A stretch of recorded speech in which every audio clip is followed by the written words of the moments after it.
Dirjen Perhubungan Darat Kementerian Perhubungan Budi Setiadi mengatakan, kesiapan armada bus untuk mengangkut pemudik dilakukan melalui rem cek ke seluruh armada bus di terminal. Kondisi kesehatan pengemudi bus juga diperhatikan agar tidak terjadi kasus kecelakaan bus seperti terjadinya di Yogyakarta beberapa waktu lalu. Selain itu, sertifikat vaksin booster sebagai syarat mudik nantinya akan diberlakukan sekitar tanggal 20 April mendatang. Pihaknya juga akan berkoordinasi dengan Kementerian Kesehatan untuk memfasilitasi pemudik yang belum melaksanakan vaksinasi booster dengan menyediakan lokasi swab PCR.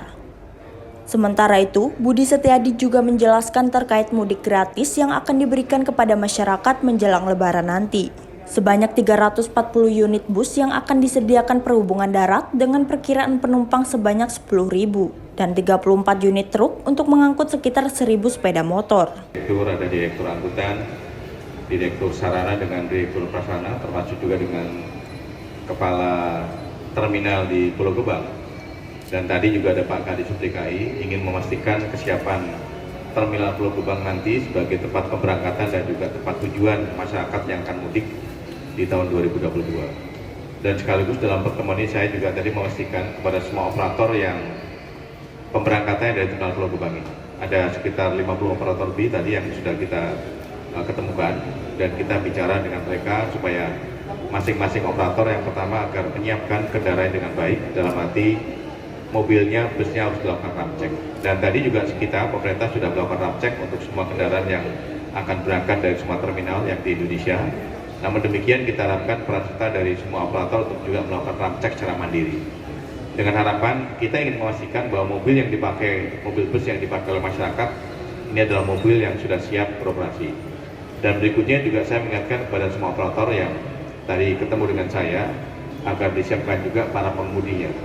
Saya mengingatkan bahwa para pengemudi harus sehat betul, karena kemarin ada satu kasus pengemudi mobil truk yang kecelakaan di Jawa Timur dan kebetulan pengemudinya mungkin sakit, akhirnya meninggal dunia saat sedang bekerja. Ini jangan sampai terjadi, karena nanti pengemudi angkutan umum ini kan membawa masyarakat yang di dalam busnya. Kemudian selain itu juga, saya juga ingin memastikan bahwa sebagaimana surat edaran yang dibuat oleh Satgas maupun surat edaran dari Perhubungan Darat, bahwa ada persyaratan pemberlakuan kepada masyarakat yang akan melakukan mudik, yaitu yang untuk yang dosis ketiga, memang ini yang diharapkan bisa langsung melaksanakan mudik. Namun demikian, pada prinsipnya, kami di Terminal Pulau Gebang ini, kita akan memberikan fasilitas kepada masyarakat yang belum terpenuhi persyaratannya. Jadi saya minta nanti kepada Pak Kadisub DKI maupun dari Kepala Terminal di Pulau Gebang untuk memberikan pelayanan menyangkut masalah vaksinasi dan juga rapid test antigen. Artinya, semua masyarakat yang berangkat dengan menggunakan bus di sini, semuanya akan bisa kita bantu untuk melakukan perjalanan. Dan tadi juga saya sudah mencoba untuk flow dari persyaratan yang dilakukan oleh masyarakat tadi, itu sudah bisa kita jalankan dan sudah kesiapan menyangkut masalah sistemnya dengan baik. Dengan demikian, saya katakan bahwa Pulau Gebang ini, yang sekarang kelihatannya walaupun mungkin Lebaran masih berapa hari, tapi hari ini biasanya untuk produksi sekitar antara 500 sampai dengan 700, ternyata hari ini tadi sudah bisa mencapai sekitar 1000. Jadi sudah kelihatan ada peningkatannya, dan saya kira ini mudah-mudahan sampai dengan nanti pemberangkatan atau kemudian pada saat puncak arus mudik, terutama petugas yang di sini dan juga sistem dalam rangka untuk kita menyiapkan prasarana juga yang baik untuk masyarakat sudah bisa kita lakukan dengan baik. Dengan demikian saya berterima kasih kepada Pak Kadisub DKI dan juga kepada Kepala Terminal di Pulau Gebang ini.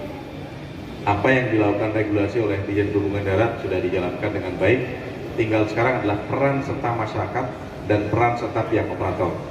Tadi saya mengajak kepada semua operator bahwa yang tertinggi kita akan menjamin bahwa menyangkut masalah penanganan COVID-19 untuk transportasi umum di bus ini akan bisa kita laksanakan dengan baik.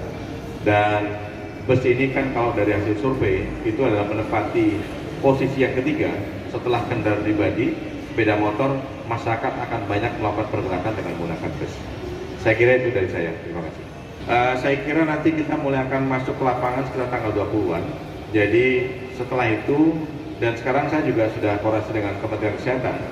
Dan kemarin Kementerian Kesehatan juga sudah menawarkan untuk bantuan dari puskesmas setempat untuk menyiapkan petugas-petugas paramedis, termasuk juga menyangkut masalah pelayanan kesehatan yang ada di semua terminal penumpang tipe A.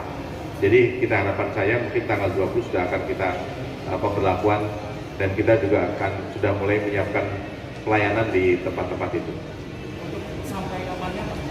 Kalau sampai kapannya saya kira di akhir untuk yang puncak arus balik sekitar tanggal 7-8 ya. Biasanya kita sampai dengan tanggal hari Senin juga masih ada di lapangan semuanya. Pak, boleh lain Pak soal mudik gratis Pak? Mudik gratis. Mudik gratis yang disediakan oleh Dirjen Perhubungan Darat. Ada berapa Pak? Berapa unit dan untuk penumpang yang dimudikkan gratis? Unitnya sekitar 350, kemudian itu untuk busnya, kemudian untuk kendaraan truknya untuk mengangkut sepeda motor sekitar 34, kemudian penumpang yang diangkut nanti perkiraan kita sekitar 10.000 lebih, kemudian sepeda motor sekitar 1.000-an. Tapi tadi saya baru koordinasi dengan Pak Kadis DKI, ternyata DKI lebih banyak.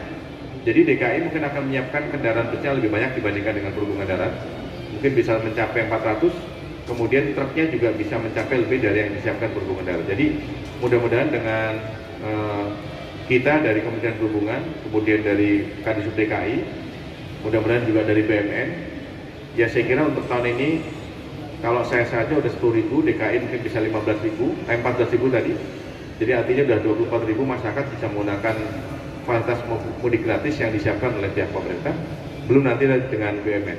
Harapan saya mungkin yang dengan bus termasuk kendaraan truk itu penumpang bisa sampai 40.000-an lebih ya, nanti akan menggunakan mudik gratis yang disiapkan, termasuk juga dari pihak swasta juga ada yang juga menyiapkannya.